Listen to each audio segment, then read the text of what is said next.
जय गुरुदेव नाम किसका। जय गुरुदेव।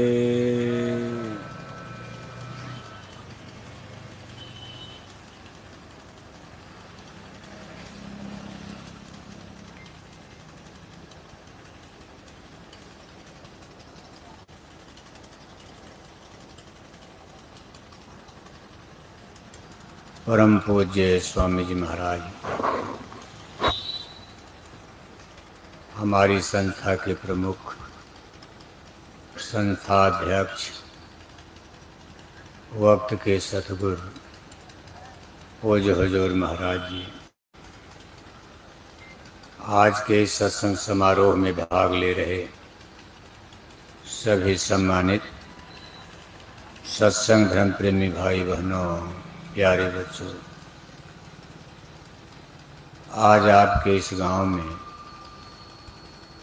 जिला गोरखपुर उत्तर प्रदेश जय गुरुदेव धर्म प्रचारक संस्था मथुरा की तरफ से धर्म और अध्यात्म का शाश्वत सनातन संदेश होने जा रहा है। और ये अवसर है पुण्यतिथि का।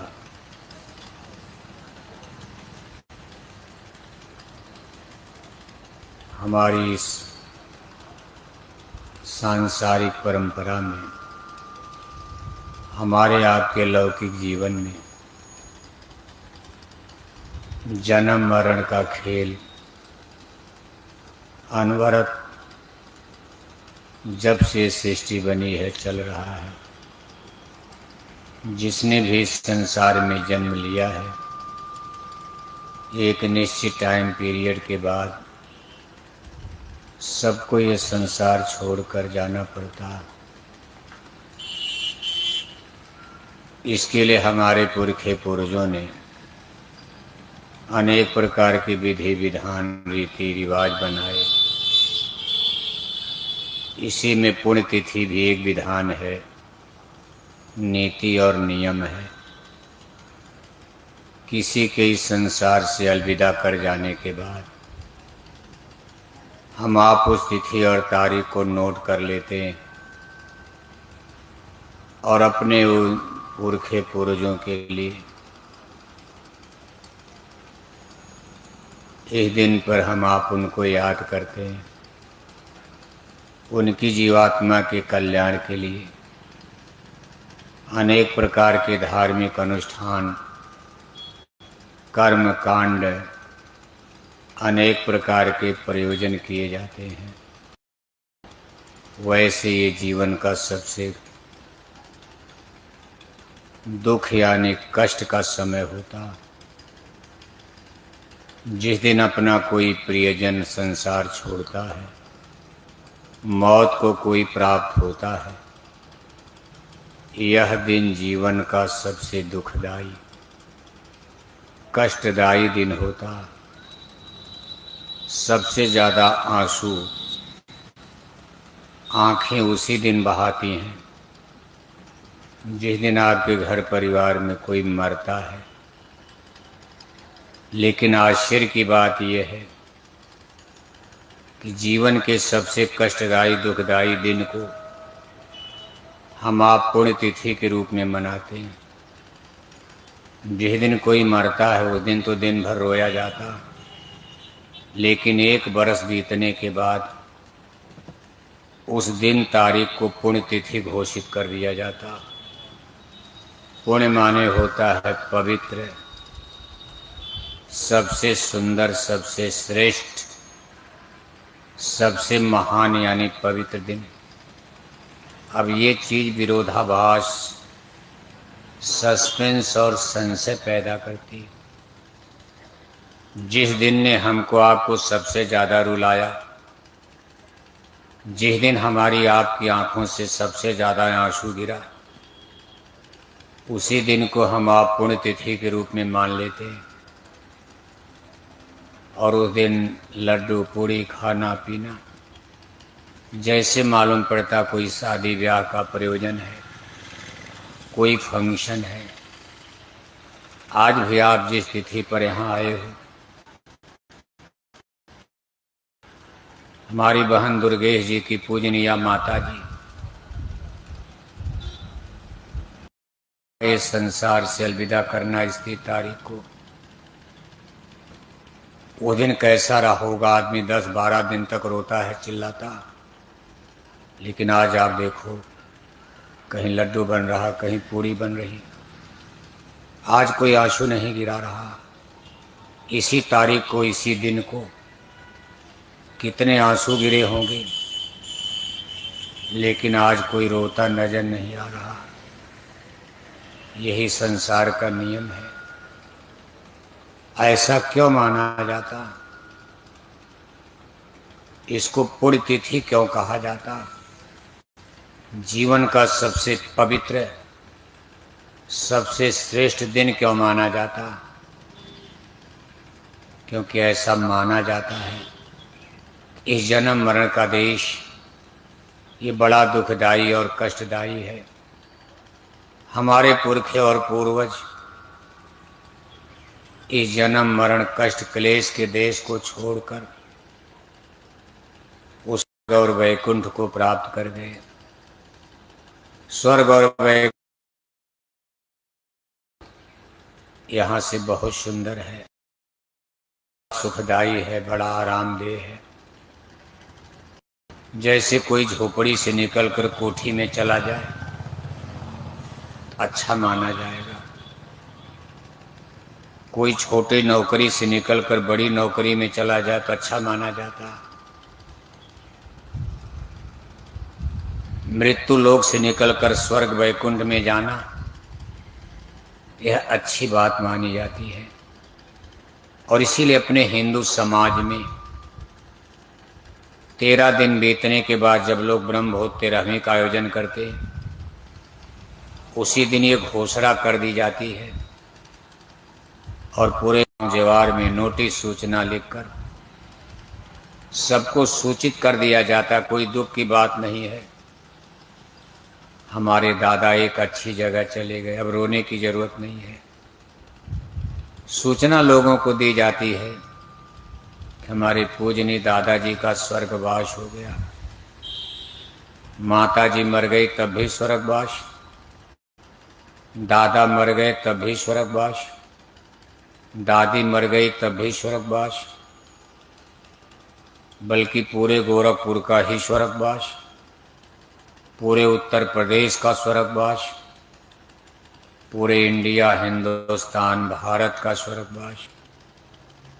आज तक कोई ये नहीं कहता कि हमारे दादा का नरकवास हो गया, क्योंकि नरक को दुख की जगह माना जाता, वो कष्ट का स्थान है, और स्वर्ग जो है वो सुख की जगह मानी जाती। अब अपने दादा दादी को कोई दुख की जगह क्यों भेजेगा? लेकिन प्रश्न यही ये खड़ा हो जाता कि इसकी गारंटी कौन देगा कि गोरखपुर में आज तक जितने लोग मरे हैं सब लोग स्वर्ग ही चले गए? क्या ऐसा भी भगवान का कोई विधान है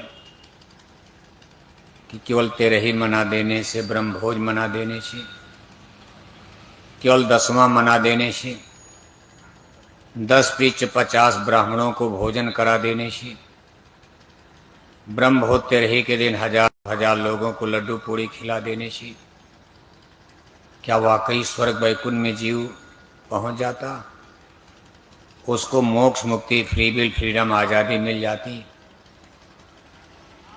अगर ये बात सत्य है, मान्य है, तो रामायण, गीता, वेद, भागवत सब गलत मान लिया जाएगा।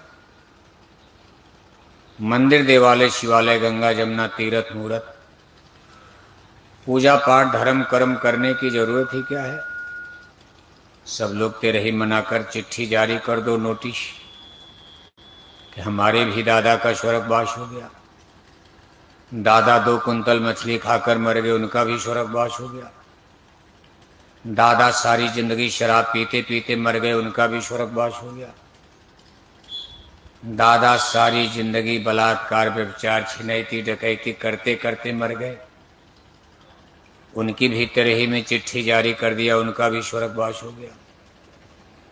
आखिर इसमें एक ही बात सही हो सकती है, अगर परमात्मा ने स्वर्ग के साथ नरक बनाया है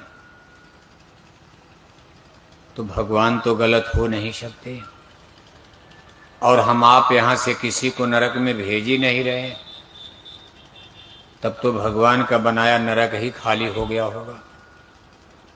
आज तक किसी ने अपने दादा दादी को नरक भेजा है? इसलिए परमेश्वर का जो कानून कायदा है, ईश्वर का बनाया विधान आदमी पर चलेगा। आदमी का बनाया कानून ईश्वर के विधान पर नहीं चल सकता, क्योंकि हमको आपको किसी आदमी ने नहीं बनाया। ये जगत और ब्रह्मांड उसका क्रिएटर करतार, इसको बनाने वाला ऑलमाइटी सुपर पावर सर्वशक्तिमान परम पिता परमेश्वर है। जन्म मरण का कानून भी उसी का बनाया हुआ है। इसलिए मौत के बाद स्वर्ग नरक मोक्ष मुक्ति की जिम्मेदारी भी ये भी परम पिता परमेश्वर के हाथ में है, अधिकार में है। हमारा आपका इस पर कोई जोर नहीं है। हमको आपको जितनी फ्री विल फ्रीडम आज़ादी मिली है, जब तक आपका जीवन है आप आज़ाद हो। आप अच्छा करो बुरा करो पाप करो पुण्य करो, इतनी आज़ादी तो भगवान ने आपको दिया है। आप क्या खाना चाहते हो कोई नहीं मना कर सकता। आप कैसा कपड़ा पहनोगे, कौन नंगा घूमो कौन मना करेगा। आप किसी को गोली मार दो कोई रोकने वाला नहीं। आप इन्हीं हाथों से माँ बाप का पैर छुओ, इन्हीं हाथों से माता पिता को प्रणाम करो, तब भी कोई नहीं बोलेगा। इन्हीं हाथों से माता पिता को आप डंडा मारो, तब भी कोई नहीं बोलेगा। इतनी आज़ादी तो भगवान ने आपको दिया है, लेकिन इसका परिणाम उन्होंने अपने आप हाथ में रखा। भगवान श्री कृष्ण ने अर्जुन को गीता में समझाया, कर्मण्येवाधिकारस्तु मा फलेषु कदाचन। हे अर्जुन, जन्म से लेकर मौत तक जब तक हमारा लाइफ और जीवन है, हम लोग कर्मों में बिल्कुल आजाद हैं। आप भगवान को गाली दे सकते हो, क्या फर्क पड़ता। आप कहीं भगवान के बारे में गीत गाओ भजन करो, कोई नहीं बोलेगा। आप भगवान के उल्टे में गाली दो तभी कोई नहीं बोलेगा। लेकिन इसका परिणाम अच्छे का अच्छा और खराब का खराब। जैसे किसान कार्तिक के महीने में अपने खेत में बीज बोने के लिए बिल्कुल आज़ाद होता। उसकी इच्छा है चाहे अपने खेत में गेहूं बो दे, चाहे चना बो दे, चाहे मटर बो दे। लेकिन जब चैत के महीने में काटने की बारी आती है तो उसकी फ्रीडम आज़ादी ब्रीफ कर दी जाती। अभी नहीं कि चना बो करके मटर काटेगा, जो चाहेगा वो नहीं काटेगा। कार्तिक में जो चाहेगा बोएगा, लेकिन चैत में जो बोया जाएगा वही काटा जाएगा। चना बोया है चना काटेगा, मटर बोया है मटर काटेगा। इसी तरह से परमेश्वर ने हमको आपको जब तक ये जीवन है कर्मों का पूरा अधिकार दे रखा। आप कुछ भी करो, कोई बोलने वाला नहीं, लेकिन इसका परिणाम आपके सामने आएगा। कुछ इसी जीवन में आएगा, कुछ मौत के बाद आएगा, और कुछ मौत के बाद जब अगला जन्म होगा। ये कर्मों का सिलसिला आपका पीछा नहीं छोड़ेगा। ये कर्मों की डोर आपके पीछे लगी रहती है, और इसी पर जीव जन्म मरण में भटकता रहता। कितने युग और जन्म बीत गए। ये कर्मों की जंजीर और बेड़ी हमारे आपके लिए गले की फांस बनी हुई है, और हम आप इतनी आसानी से निकल जाते हैं। बस पूजनी दादाजी का स्वर्गवास हो गया, चिट्ठी लिख दिया। ये हमारा आपका अंधविश्वास है, ये आडंबर और पाखंड है। ऐसा नहीं हो सकता। अपने हिंदू धर्म का सबसे महान श्रेष्ठ ग्रंथ है रामचरितमानस यानी रामायण, जो सबसे लोकप्रिय है। उसमें मोक्ष और मुक्ति के बारे में, स्वर्ग और वैकुंठ आपको कैसे मिलेगा, जन्म मरण कैसे छूटेगा, इसके लिए गोस्वामी महाराज ने रामायण में लिखा है। चूंकि हर हिंदू रामायण को मानते हो, आप उसको पढ़ते भी हो, लेकिन आप बातों पर विचार नहीं करते हो। रामायण ने लिखा है कि गुरुबिन भवनि तरह न कोई, जो बिरंच शंकरशम हुई। आप ब्रह्मा और शंकर के समान ज्ञानी बन जाओ, लेकिन मुक्ति तब मिलेगी, जन्म मरण तभी छूटेगा, स्वर्ग वैकुंठ की प्राप्ति तभी होगी जब कोई संत महात्मा गुरु सतगुरु आपके खाते पर जन्म कुंडली पर हस्ताक्षर करेंगे। इन्हें जब आपके जीवन में गुरु का मेल होगा, गुरु मिलेंगे, आप किसी गुरु की शरण में जाओगे, तभी आपका जन्म मरण पुख्ता माना जाएगा। अब हम आप गुरुओं की खोज करते नहीं, मनमाना आचरण करते हैं, मनमाना धर्म कर्म करते हैं, और इसीलिए संसार में देखो भगदड़ मची हुई है। न किसी को धर्म का पता है, न किसी को कर्म का पता। मांसाहार मछली अंडा खाना तेजी से बढ़ रहा, शराब कबाब तेजी से बढ़ रहा, और गंदे खान पान से सबका नैतिक बल चरित्र बल कमजोर होता जा रहा। लोगों की इंद्रियां दूषित और गंदी होती जा रही। जिन इंद्रियों से आपको काम करना है, ये इंद्रियां मन के प्रभाव में गंदी हो रही। जब हमारा मन ही गंदा, विचार गंदा, तो आंखों में माँ बहन बेटी की पहचान नहीं हो सकती, कानों से आप अच्छा सुन नहीं सकते हो, जबान से अच्छा आप बोल नहीं सकते हो। गाली गलौज रगड़े झगड़े अहंकार घमंड निंदा चुगली की भाषा सब बोल रहे हैं।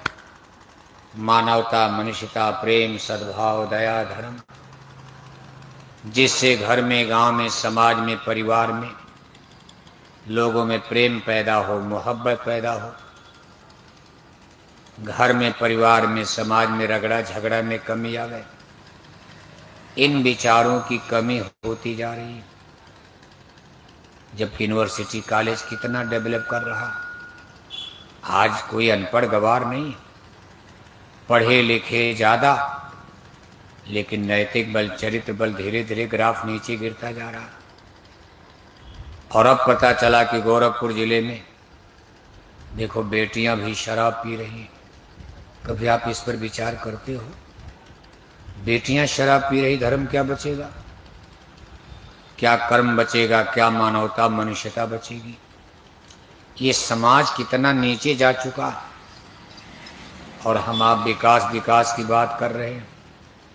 विकास का मतलब केवल स्कूल बनाना, अस्पताल बनाना नहीं, बढ़िया बढ़िया कपड़े पहनना, बढ़िया बढ़िया भोजन करना, बढ़िया बढ़िया कोठी हवेली बना लेना, 1 करोड़ की कार में चलना।